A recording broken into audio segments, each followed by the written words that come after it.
परम प्रेममय परम दयाल श्री श्री ठाकुर अनुकूल चंद्र श्रीचरण मोर शत सहस्र कोटि प्रणाम।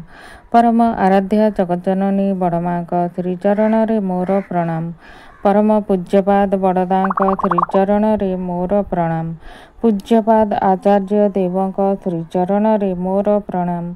मोर यही वीडियो देखुथिबा अगणित इष्टप्राण गुरु भाई गुरु माँ मानकु मोर अंतररू श्रद्धापूर्वक जय गुरु। मोर यही चैनल रे मु समस्त को श्रद्धार सह स्वागत जनाऊँची।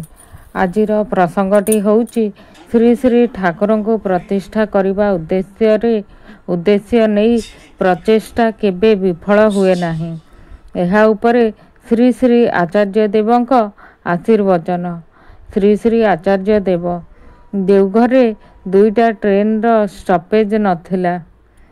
गोटिएर नाम अनन्या आउ गोटिएर नाम उपासना।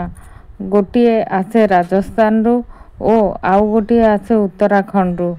एई दुईटा ट्रेन रो कोनोसी स्टपेज नथिला। आमर जणे मनीष शरणबा अनेक देखिचंती। जो माने पुराणा थिले से माने देखिचंती शरण दांकु मोटासोटा मनीष एबे से दिल्ली रे अछंती। ठाकुरबाड़ी को आसी मझिरे मझिरे रहीकि जाती।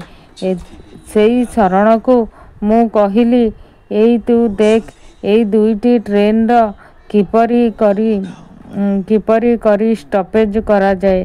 शरण दाकु आसानसोल रो डीआरएम कथा कहिला जे सेही भद्रलोक जदि चाहे तेबे ट्रेन रहिबो।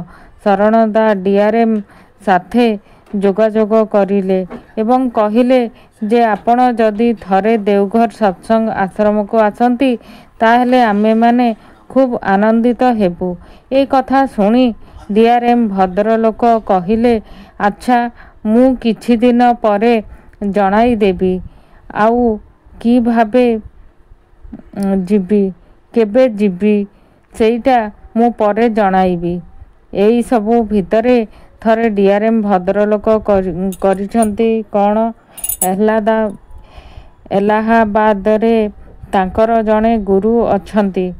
इलाहाबाद अंचल रे जेउठारे तीनी धारा संग गंगा जमुना और सरस्वती संग सेईठारे साधना करिचंती। सेई गुरु हेउचंती हटयोगी साधक। से हेउचंती 23 वर्ष धरी किछि खाई नाहांती। एईटा तांकर एक रकम साधना।